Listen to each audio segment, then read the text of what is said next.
Hey everyone, welcome to Glam Up. Indian television industry में माही विज का नाम सिर्फ एक एक्ट्रेस के तौर पर नहीं बल्कि एक ऐसी पर्सनालिटी के रूप में लिया जाता है जिसने अपनी शर्तों पर जिंदगी जी है। उनकी लाइफ स्टोरी एक ऐसी रोलर कोस्टर राइड है जहां उन्होंने न्यू दिल्ली की एक मिडिल क्लास बैकग्राउंड से निकलकर मुंबई की चकाचौंध में अपनी जगह बनाई और फिर उन्हें वहां मिलने वाली सक्सेस के साथ साथ उतनी ही बड़ी कंट्रोवर्सीज का सामना भी करना पड़ा। क्या उनकी 15 साल की शादी सिर्फ एक दिखावा थी? माही विज और जय भानुशाली के डाइवोर्स ने सारे फैंस को हिला दिया है, पर आज इस वीडियो में मैं बताऊंगी माही विज की लाइफ के वो राज जो उन्होंने बरसों तक दुनिया से छुपा कर रखे, उनकी वो सीक्रेट मैरिज जो सालों तक राज रही, IVF का वो दर्दनाक सच जिसमें उन्होंने अपने एक छोटे बच्चे को खो दिया, और अब ये अब्बा वाली कंट्रोवर्सी के पीछे का असली राज क्या है? क्यों माही को ट्रोल्स पर थूकना पड़ा? क्या वाकई उनकी लाइफ में कोई विलन है? माही के कानपुर वाले बचपन से लेकर उनकी पहली 50,000 की सैलरी और आज डाइवोर्स के बाद खरीदी गई ब्रांड न्यू कार तक की पूरी कहानी आज मैं इस वीडियो में आपको बताने वाली हूँ। तो बने रहिए इस वीडियो के एंड तक, बट उससे पहले मेरी आप सभी से रिक्वेस्ट है कि इस वीडियो को आप एंड तक जरूर देखें और चैनल को सब्सक्राइब जरूर करें जिससे आपको मेरे आने वाले हर वीडियो की नोटिफिकेशन टाइम पर मिल सके।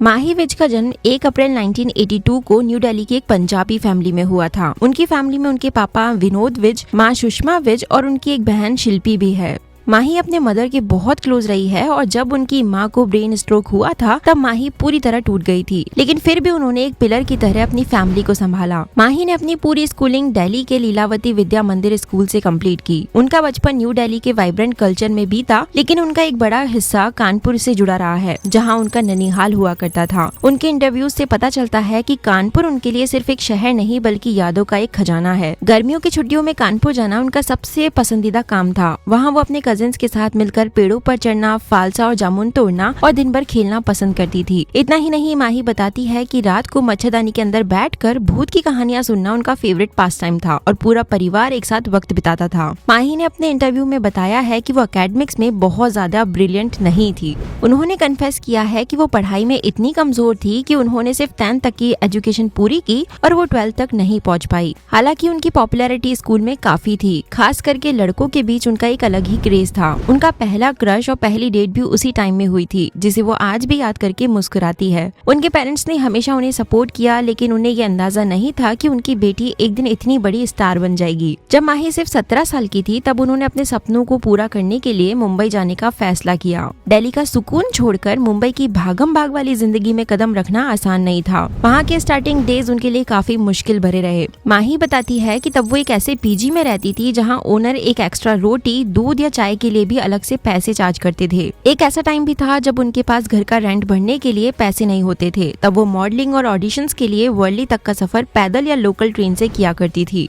माही को पहला बड़ा break cricket legend Sachin Tendulkar के साथ एक एडवर्टीजमेंट के लिए मिला था। इस प्रोजेक्ट के लिए उन्हें 50,000 रुपए मिले थे, जो उस जमाने में उनके लिए खजाने जैसा था। मुंबई में स्ट्रगल के दौरान उन्हें इंडस्ट्री के उस डार्क साइड का भी सामना करना पड़ा जिसे कास्टिंग काउच कहते हैं। माही ने बताया कि एक कोऑर्डिनेटर ने उन्हें जुहू बुलाया और एक रेड कार्ड दिखाने की कोशिश की। उसने माही को काम के बदले क्रूसेस पर जाने का सजेशन दिया। माही, जो उस वक्त अपनी बहन शिल्पी के साथ थी, तुरंत वहाँ से भाग निकली और उनकी बहन ने उस कोऑर्डिनेटर को सबक भी सिखाया। बात करें उनके करियर की शुरुआत की तो उन्होंने अपना करियर डीजे अकील के रिमिक्स सॉन्ग तू है वही म्यूजिक वीडियो से शुरू किया। इस सॉन्ग में उनके अपीयरेंस ने उन्हें रातों रात एक नेशनल सेंसेशन बना दिया। इसके बाद उन्हें पहला बड़ा ब्रेक साल 2004 में मलयालम मूवी अपरिचितन से मिला। इस मूवी में वो सुपरस्टार मम्मूटी के साथ कास्ट की गई थी। पर सबको पता है उनका career defining phase TV shows से स्टार्ट हुआ, जहां से उन्होंने मासिव पॉपुलैरिटी गेन की। वैसे उन्होंने लिमिटेड टीवी शोज में ही काम किया है, पर माही की एक्टिंग हमेशा फैंस ने पसंद की है। साल 2009 में कलर्स टीवी पर शुरू हुआ शो लागी तुझसे लगन माही के करियर का सबसे बड़ा माइलस्टोन साबित हुआ। इस शो में उन्होंने नकुशा का रोल प्ले किया, जिसमें उन्हें अपनी असली खूबसूरती छुपा करके काले रंग का मेकअप लगाना पड़ता था। उन्हें इस रोल के लिए साल 2011 में gold award for best actress in a lead role भी मिला।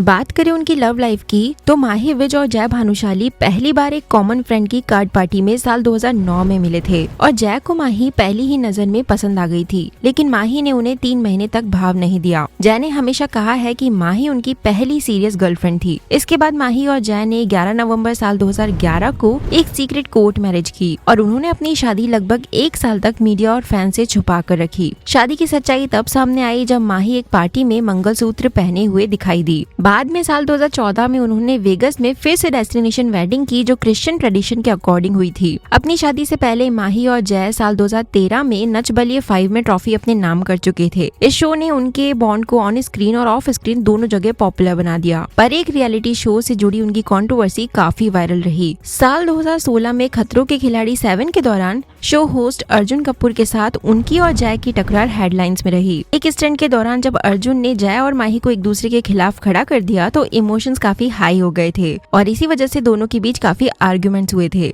माही विज की लाइफ का सबसे इमोशनल और इंस्पिरेशनल चैप्टर उनकी पेरेंटिंग जर्नी रही है। साल 2017 में जय और माही ने अपने केयर टेकर के बच्चे खुशी और राजवीर को फॉस्टर करने का फैसला किया। माही ने इन बच्चों को वो हर सिक्योरिटी, सुविधा और प्यार दिया है जो वो अपनी बेटी को देती है। उन्होंने हमेशा क्लैरिफाई किया है कि ये लीगल अडॉप्शन नहीं था बल्कि फॉस्टरिंग थी, क्योंकि इन बच्चों के अपने पेरेंट्स हैं जो उनके साथ कांटेक्ट में रहते हैं। फिर 21 अगस्त 2019 को माही ने अपनी बायोलॉजिकल बेटी तारा को जन्म दिया। तारा IVF के जरिए हुई थी और ये प्रोसेस माही के लिए काफी दर्दनाक था और इस प्रोसेस में उनके लगभग 8 लाख रुपए खर्च हुए थे। माही ने रिवील किया कि IVF के दौरान वो ट्विंस के साथ प्रेग्नेंट थी, लेकिन उन्होंने एक एम्ब्रियो को प्रेगनेंसी के दौरान खो दिया। ये उनकी लाइफ का सबसे बड़ा इमोशनल सेटबैक था। जब तारा का जन्म हुआ तो लोगों ने माही को ट्रोल करना शुरू कर दिया। लोगों ने तब इल्जाम लगाया कि माही ने अपने फॉस्टर बच्चों राजवीर और खुशी को नेग्लेक्ट कर दिया है और अब वो उन्हें पसंद नहीं करती। कुछ ने तो यहाँ तक कहा कि उन्होंने बच्चों को वापस उनके गाँव भेज दिया है क्योंकि अब उन्हें उनकी जरूरत नहीं। माही ने इन ट्रोल्स को मुंह तोड़ जवाब देते हुए कहा कि राजवीर और खुशी के बायोलॉजिकल पेरेंट्स चाहते थे कि अपने बच्चे होम टाउन में अपने ग्रैंड पेरेंट्स के साथ वक्त बिताए और वो उनके डिसीजन में इंटरफेयर नहीं करना चाहती। साल 2024 के एंड से ही रूमर्स आने लगे थे कि जय और माही के बीच सब कुछ ठीक नहीं है। सोशल मीडिया पर उन्होंने एक दूसरे के साथ फोटोज पोस्ट करना कम कर दिया था। माही ने शुरू में इन रिपोर्ट्स को फॉल्स नैरेटिव्स कहकर खारिज किया और लीगल एक्शन लेने की धमकी भी दी, लेकिन किस्मत को कुछ और ही मंजूर था।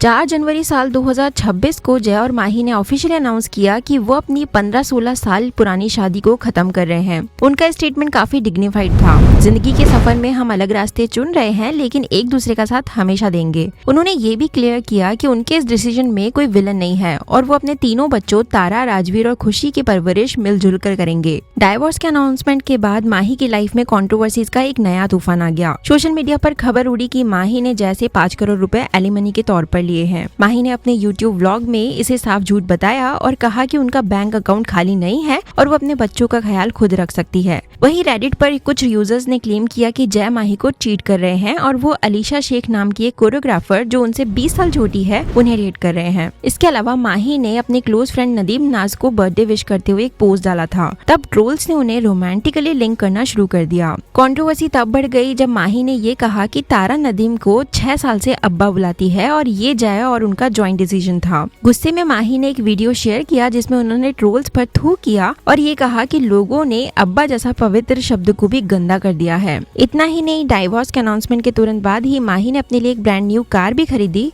जिसे लेकर उन्हें काफी लोगों ने सपोर्ट किया, वहीं काफी लोगों ने उनका मजाक भी उड़ाया। इसके अलावा अपने डाइवोर्स के बाद वो अपनी बेटी तारा के साथ पहली बार अकेली लंदन ट्रिप पर भी गई। रिसेंटली लगभग 9 साल के ब्रेक के बाद माही ने टीवी पर शो सहर होने को है से वापसी की है। इसमें वो कौसर नाम की एक मुस्लिम माँ का रोल निभा रही है। माही का मानना है कि उनकी बेटी तारा ने उन्हें वापसी के लिए मोटिवेट किया क्योंकि वो उन्हें बड़ी स्क्रीन पर देखना चाहती थी। उनका मानना है कि हालांकि टीवी इंडस्ट्री बदल गई है और सोशल मीडिया का दबदबा है, लेकिन वो अपनी मेहनत और टैलेंट पर भरोसा रखती है और उनका नया शो और उनकी सोशल मीडिया प्रेजेंस ये साबित करती है कि माही विज एक ऐसी फाइटर है जो कभी हार नहीं मानती। तो ये थी माही विज की लाइफ से जुड़ी अब तक की सारी जानी अनजानी बातें। आई होप ये वीडियो आपको जरूर पसंद आया होगा। यदि हाँ तो प्लीज इस वीडियो को लाइक करना मत भूलना। साथ ही अपनी नेक्स्ट सेलिब्रिटी रिक्वेस्ट भी कमेंट सेक्शन में जरूर लिखें। मैं फिर आऊंगी एक ऐसे ही नए वीडियो के साथ। Till then stay connected, be happy.